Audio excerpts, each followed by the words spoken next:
listen, I'm not here to pump you up with empty words that evaporate the second this video ends. I'm here because somewhere between who you are and who you know you could be, there's a graveyard of half-started dreams and you've been attending the funeral every single day. The psychologist Carl Jung spent his life studying what he called the shadow self. The parts of us we refuse to acknowledge. But here's what Jung discovered that most people miss. It's not our darkness we're running from. It's our light. We're terrified of what we're capable of because capability comes with responsibility. And responsibility means we can't blame anyone else anymore. You know what? Nobody talks about the relief of giving up. There's a strange comfort in surrender. When you stop trying, you stop failing. When you stop dreaming, you stop being disappointed. When you accept that this is just how things are, you finally get to rest. And that rest feels so good that you mistake it for peace. But it's not peace. It's resignation wearing peace's clothes. Think about this. You've spent more energy defending why you can't than it would have taken to discover if you could. You've invested more time explaining your limitations than exploring your capabilities. You've used more creativity building reasons to stay stuck than it would have required to get unstuck. The math doesn't lie. You're not lacking resources. You're lacking commitment. There's a concept in physics called inertia. An object at rest stays at rest unless acted upon by an outside force. But here's what's brutal about human inertia. The outside force that needs to move you. It's you. You're waiting for someone to push you. And you're the only one who can. You're both the immovable object and the unstoppable force. And you've been choosing immovable. Marcus Aurelius wrote, "You have power over your mind, not outside events. Realize this and you will find strength." He wasn't writing for an audience. He was reminding himself. Even emperors need to remember that the only thing standing between them and action is their own mind's permission. Right now, there are 7 specific ways you're lying to yourself about why your life hasn't changed. Not maybe. Not possibly. Definitely. These aren't theories. These are the exact patterns that keep people circling the same block for years, wondering why the scenery never changes. And I'm about to show you each one. Not so you feel attacked, but so you finally see the cage you built and realize you're holding the key. Before we go further, hit that like button. Drop a comment with just 3 words. No more excuses. Share this with one person who's stuck in the same loop you are. Subscribe because we're building something here. A space where excuses come to die and lives come to start. Potential without proof is just fantasy. The Dunning-Kruger effect shows us something fascinating. Incompetent people overestimate their abilities while highly competent people underestimate theirs. But there's a third category nobody talks about. People who are obsessed with their potential but refuse to test it. They live in the beautiful space of "I could if I wanted to," never realizing that untested potential is just a sophisticated form of lying to yourself. You love talking about what you're going to do. You've got plans, ideas, visions. You can describe your future business in detail. You can explain exactly how you'll transform your body. You can outline the book you'll write, the career you'll build, the life you'll create. You're fluent in the language of someday. But here's your addiction. Potential feels better than proof. As long as it stays in your head, it stays perfect. The business can't fail if you never launch it. The book can't get rejected if you never write it. The dream can't disappoint you if you never chase it. You get to keep your identity as someone capable of great things without ever having to face whether that's actually true. This is why you research endlessly but never start. Why you plan meticulously but never execute. Why you wait for perfect clarity before taking imperfect action. You're not preparing. You're hiding. You're not being strategic. You're being scared. And you've dressed up your fear in the respectable clothes of being thorough. Meanwhile, someone else, someone with half your talent and twice your courage, just launched the imperfect version of what you've been perfecting in your mind. They're getting real feedback while you're getting imaginary praise. They're learning what actually works while you're theorizing about what might work. They're building proof while you're protecting potential. The gap between who you think you are and who you actually are gets wider every day you don't test yourself. That gap fills with fantasy. And fantasy is comfortable until you realize you've been living in a simulation of your own life instead of your actual life. You don't need another course. You don't need another book. You don't need more time to think about it. You need to do something, anything that produces a result you can measure. Not a feeling, not a plan, a result. Because results are the only truth that matters. And right now, your results are screaming that your potential means nothing without proof. Start ugly, start small, start scared. But start with something that creates evidence of your existence beyond your own imagination. Stop being a museum of unrealized potential and become a laboratory of tested capability. Being busy doesn't mean moving forward. The British historian Cyril Northcote Parkinson discovered what's now called Parkinson's Law. Work expands to fill the time available for its completion. But there's a corollary nobody mentions. Busy work expands to fill the space where real work should be. And we let it because busy feels productive even when it produces nothing. You're moving. I see you. You're busy, active, always doing something. Your calendar is full. Your to-do list is long. You're in constant motion. And motion feels like progress. So, you've convinced yourself you're making progress, but are you actually getting anywhere, or are you just traveling in increasingly complex circles? Check your last month. How much of your activity actually moved you toward what matters? How much was just organizational theater, rearranging your workspace, reorganizing your files, researching tools, comparing options, optimizing systems that don't exist yet? How much time did you spend getting ready to get ready? This is the sophisticated trap. You're not lazy. You're not unmotivated. You're actively engaged. But you're engaged in everything except the one thing that would actually change your situation. You're watering the leaves instead of the roots, polishing the car that never leaves the garage, sharpening tools you never use.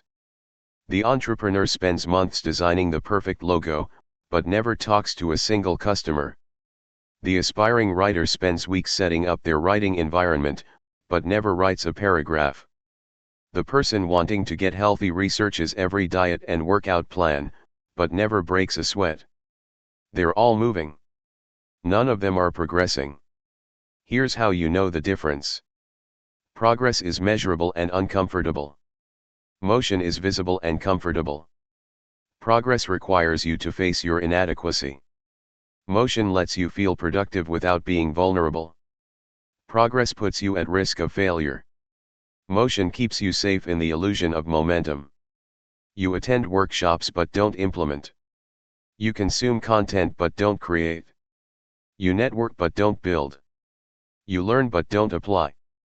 You're choosing education over execution because being a student feels safer than being judged as a practitioner.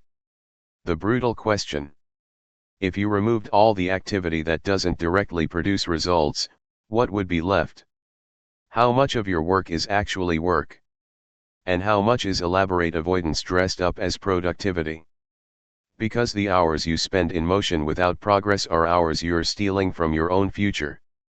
Stop counting tasks completed and start counting outcomes created. Stop measuring how busy you are and start measuring how much closer you are to what actually matters. The scoreboard doesn't care how hard you worked. It only shows whether you scored. If you're ready to stop the busy work, comment results matter. Your past self doesn't own your future.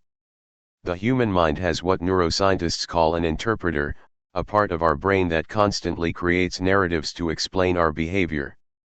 Even when those narratives are complete fiction, we're not discovering who we are. We're constantly authoring who we are. And most of us keep writing the same chapter over and over. You walk around saying, I'm just not a morning person. Or, I'm not good with money. Or, I'm not the type who exercises. Like these are genetic facts written into your DNA. But they're not. They're sentences you said once that became comfortable, so you kept repeating them until they calcified into identity. Here's the thing about identity. It's the most sophisticated excuse you have because it doesn't sound like an excuse. When you say, I can't do that because it's not who I am, it sounds like self-awareness. It sounds like honesty. It sounds like you're just being realistic about your nature. But what you're actually doing is using your past behavior as a prison for your future possibility. Every addiction recovery program knows the secret. You can't change behavior until you change identity.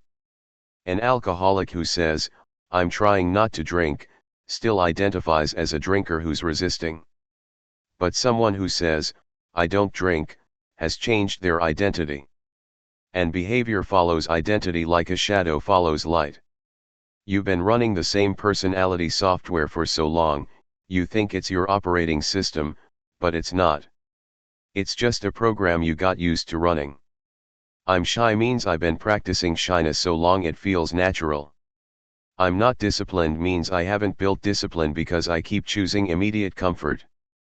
I'm bad at that means I haven't invested the time to get good at that. The problem isn't your identity. The problem is you think your identity is permanent. You've confused familiarity with fate. You've mistaken patterns for personality. And every day you introduce yourself using the same limiting labels. You're signing a contract with yourself to stay exactly who you've been. But here's what most people never realize. You can just stop. You can stop telling that story. You can stop reinforcing that identity. You can wake up tomorrow and decide that the person you were yesterday doesn't get a vote on who you are today. Not through affirmations or vision boards or positive thinking, but through different actions that create different evidence. Identity isn't what you believe about yourself. It's what you prove to yourself through behavior. You want to be disciplined. Stop saying you're going to be disciplined and just do one disciplined thing, then another, then another. Do it enough times and your brain stops seeing it as an exception and starts seeing it as evidence. Evidence becomes pattern. Pattern becomes identity. The story you're telling about yourself isn't protecting you. It's limiting you. Every time you use I'm just or I've always been or I'm the type of person who, you're building walls disguised as descriptions. You're not being honest about who you are. You're being loyal to who you were. Stop introducing yourself using your limitations as credentials. Stop defending your weaknesses like they're features instead of bugs. Stop narrating your life using the same tired character description and start writing a different story through different choices. Type this affirmation below if you're ready to change. I rewrite myself daily. Deciding once beats thinking forever. Research extensively by psychologists shows that having too many options doesn't liberate us. It paralyzes us. But here's the deeper issue. We've turned even simple decisions into ongoing debates with ourselves. Keeping every door open because closing a door feels like loss. Not realizing that keeping everything open means going nowhere. Watch how you make decisions. You don't make them. You entertain them. You consider them. You weigh them. You revisit them. You keep them warm as possibilities while never committing to any of them as realities. You treat your life like a restaurant menu you're constantly reviewing but never ordering from. I'm thinking about starting that business. Translation, I'm keeping it as an option while doing nothing about it. I might go back to school. Translation, I like the idea of it more than the commitment to it. I should probably start working out. Translation, I've created the illusion of intention without the substance of decision. Real decisions don't sound like maybe. They don't live in the future tense. They don't come with escape clauses and contingencies. Real decisions sound like I'm doing this. Not I'm going to, not I want to, not I should, just I am. Present tense, declarative, done. You know why you can't commit? Because commitment means accountability. Once you declare something, you're responsible for whether it happens. But as long as you're considering it or planning it or working toward it, you can never fail because you never really tried. You've discovered the perfect protection from disappointment. Perpetual deliberation. Here's what happens when you treat decisions like negotiations. Nothing. Time passes. Opportunities close. Other people who made actual decisions lap you while you're still weighing options. And then you look back and realize you didn't choose not to do it. You just never chose to do it. Which produces the same result but lets you avoid responsibility. Seneca wrote, "It is not that we have a short time to live, but that we waste a lot of it." Every day you spend deliberating is a day you're not living. Every hour you spend weighing options is an hour you're not building anything. Every moment you spend keeping doors open is a moment you're not walking through any of them. The successful entrepreneur didn't have more certainty than you when they started. They just decided and dealt with consequences. The person in the relationship you admire didn't have guarantees. They just committed and built from there. The person who changed their life didn't have clarity on every step. They just made a declaration and figured it out as they went. Stop conducting feasibility studies on your own life. Stop running endless cost-benefit analyses on whether you should try. Stop treating every choice like it needs a committee vote. Make a decision, a real one. Then honor it with action instead of reconsidering it with doubt. Your indecision isn't careful planning. It's camouflaged cowardice. Your need to keep your options open isn't strategic flexibility. It's commitment phobia. Your habit of seeing how things go isn't patience. It's passivity dressed in wisdom's clothing. Decide, then move. Don't decide and wait. Don't decide and plan more. Don't decide and gather more information. Decide and act. Because a decision without action is just a wish with delusions of grandeur. And wishes don't change anything except how disappointed you feel when they don't come true. Nobody's coming to save you. In research on learned helplessness, psychologists discovered that even when obstacles are removed, subjects who've been conditioned to believe they can't escape often won't even try. They've internalized their limitations so deeply that they need permission to be free, never realizing that permission is the cage itself. You're waiting for someone to tell you it's okay. For someone to validate your readiness, for someone to grant you access. For someone to say yes, you can do this. You're standing at doors that aren't even locked. Waiting for someone to hand you a key you don't need. Who are you waiting for? A boss to recognize your talent. A partner to support your dream. A parent to finally approve. A friend to validate your decision. Society to give you clearance. The universe to send a sign. You've turned your life into an endless waiting room, sitting patiently for your name to be called by someone who isn't coming. Here's the uncomfortable truth. Nobody is coming to give you permission. Not because they don't care, but because they're not responsible for your life. Not because they don't believe in you, but because their belief isn't required for your action. Not because they want to hold you back, but because moving forward was never their job. It's yours. You learned this permission-seeking behavior young. You raised your hand in school and waited to be called on. You asked if you could use the bathroom. You needed signatures and approvals and authorization. And somewhere along the way, you internalized the idea that everything requires permission from someone else before you can proceed. But you're not in school anymore. There's no teacher. There's no principal.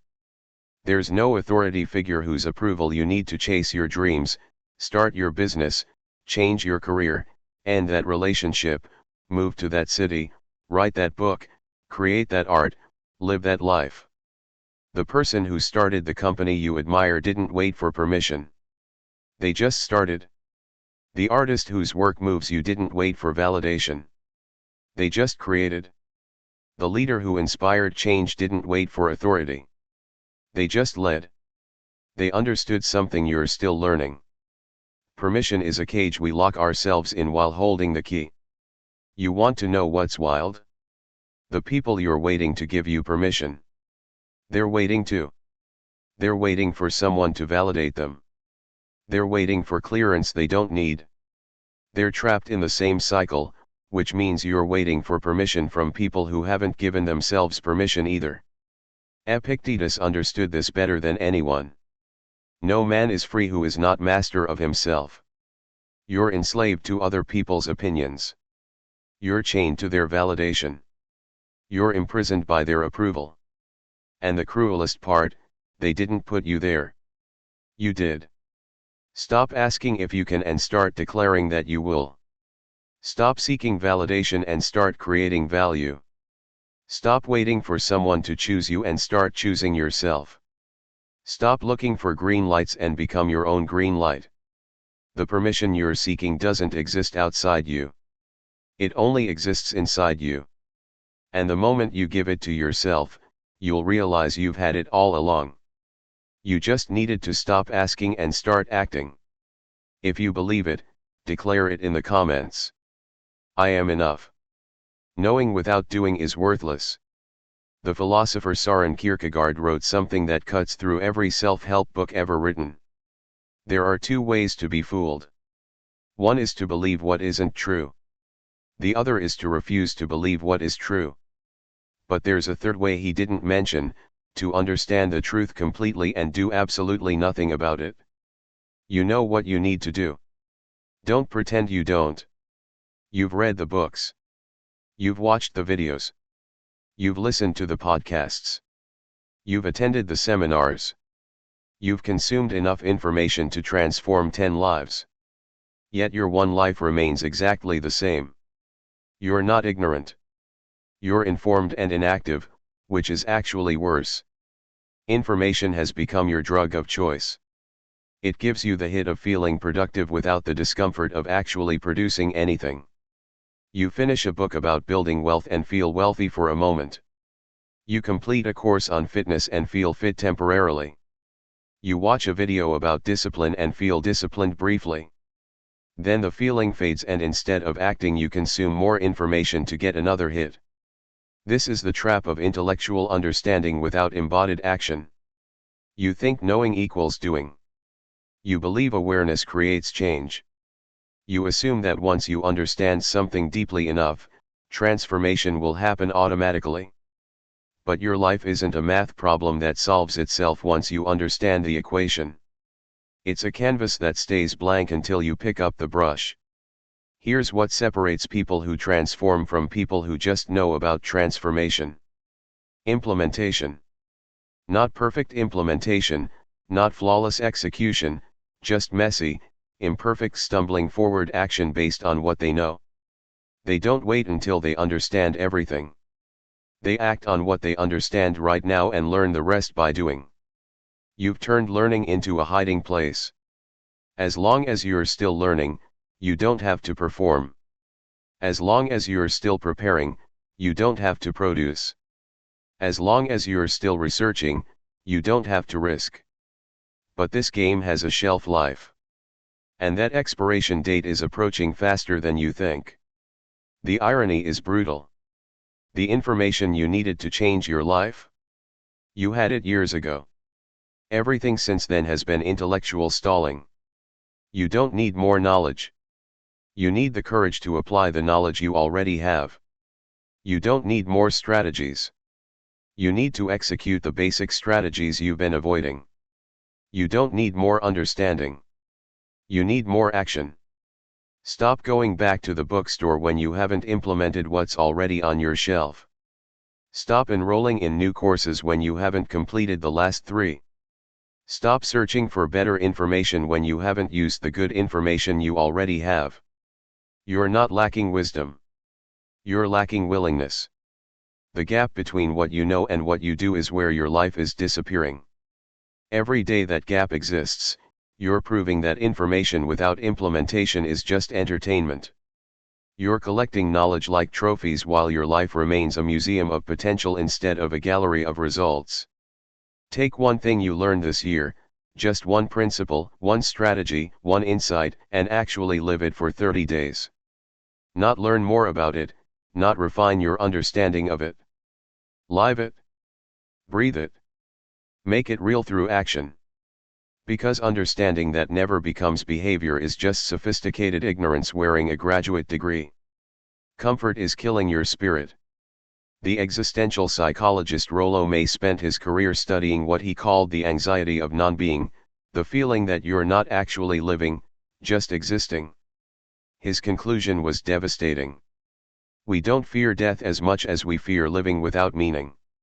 Yet, we spend most of our lives choosing comfort over meaning, then suffering from the emptiness that choice creates. Look at your life. Really look at it. How many of your daily decisions are designed to avoid discomfort? You don't have the difficult conversation because it might be awkward. You don't pursue the opportunity because it might be uncertain. You don't end the wrong relationship because loneliness might be painful. You don't start the new venture because failure might be embarrassing. Your entire life has become an elaborate architecture built around one principle: avoid discomfort at all costs. And it's working. You're comfortable. You wake up in a comfortable bed. You go to a comfortable job. You maintain comfortable relationships. You engage in comfortable hobbies. You hold comfortable opinions. You make comfortable choices. Everything is comfortable. So why do you feel like you're suffocating? Because humans aren't designed for comfort. We're designed for challenge, for growth, for struggle that leads somewhere, for discomfort that builds something. When you remove all friction from your life, you don't create peace. You create numbness. You don't find happiness. You find hollowness. You don't achieve satisfaction. You achieve sterility. The feeling you can't name. That quiet desperation. That vague dissatisfaction. That sense that something's missing. That's not depression. That's your soul screaming that you're wasting your life playing it safe. That's your potential suffocating under the weight of your comfort. That's your spirit dying from un de ruse. Every great feeling you've ever had came from discomfort. The pride of accomplishment that came from struggling through something hard. The joy of connection that came from being vulnerable enough to be seen. The satisfaction of growth that came from pushing past what you thought you could handle. Comfort gives you nothing worth remembering. Discomfort gives you everything worth living for. You've become so skilled at avoiding pain that you've accidentally avoided life. You've optimized for ease and wondered why nothing feels meaningful. You've chosen safety and questioned why you feel so stuck. You've prioritized comfort and asked why you feel so dead. Here's what nobody tells you. The discomfort you're avoiding isn't your enemy. It's the admission price to everything you actually want. Want a better body? It costs discomfort. Want a successful business? It costs discomfort. Want deep relationships? It costs discomfort. Want personal growth? It costs discomfort. Want to feel alive? It costs discomfort. There is no version of a meaningful life that doesn't require you to regularly do things that feel uncomfortable. You can't negotiate with this. You can't hack your way around it. You can't find the comfortable path to an uncomfortable destination. The bridge between who you are and who you want to be is built entirely out of things you don't want to do. And the longer you avoid walking across it, the longer you stay trapped on the wrong side. Stop trying to eliminate discomfort from your life. Start strategically choosing which discomfort you're willing to embrace. Stop asking, how can I avoid this? Start asking, what would this make possible? Stop running from the hard thing. Start running toward it. Understanding that the hard thing is the only thing that will make you feel human again. Your comfort zone isn't a sanctuary. It's a slow-motion suicide. And every day you choose it over growth, you're choosing numbness over aliveness, safety over significance, existence over living. The question isn't whether you'll experience discomfort. The question is whether you'll experience the productive discomfort that builds something or the silent discomfort of a life unlived. Let everyone see your commitment. Type below, I choose growth. So, here's where we are. You've just heard 7 mirrors reflecting exactly how you've been lying to yourself. Not theories, not possibilities. The actual mechanisms keeping you trapped while you convinced yourself you were waiting for the right time. You've been fooling yourself into thinking tomorrow will be different while doing exactly what made today the same as yesterday. But this stops now. Not eventually. Now. You don't need more motivation. You need different action. You don't need more information. You need implementation. You don't need more time. You need more honesty about how you're using the time you have. You don't need better circumstances. You need better choices within your current circumstances. Everything changes the moment you stop waiting for everything to change and start changing anything. One decision, one action, one uncomfortable step forward. That's all it takes to break the pattern you've been stuck in. Not someday, today. Before you close this video, do 3 things that prove you're different. Now, first, hit that like button as evidence you're done negotiating with mediocrity. Second, comment below with the specific action you're taking today. Not what you're thinking about or planning to do, but what you're actually doing today. Third, share this with someone who needs to stop lying to themselves and subscribe to this channel because we're building a community of people who are done with excuses and ready for results. Your life is happening right now, not tomorrow, not someday, right now. And every second you spend defending why you haven't started is a second you're choosing comfort over change.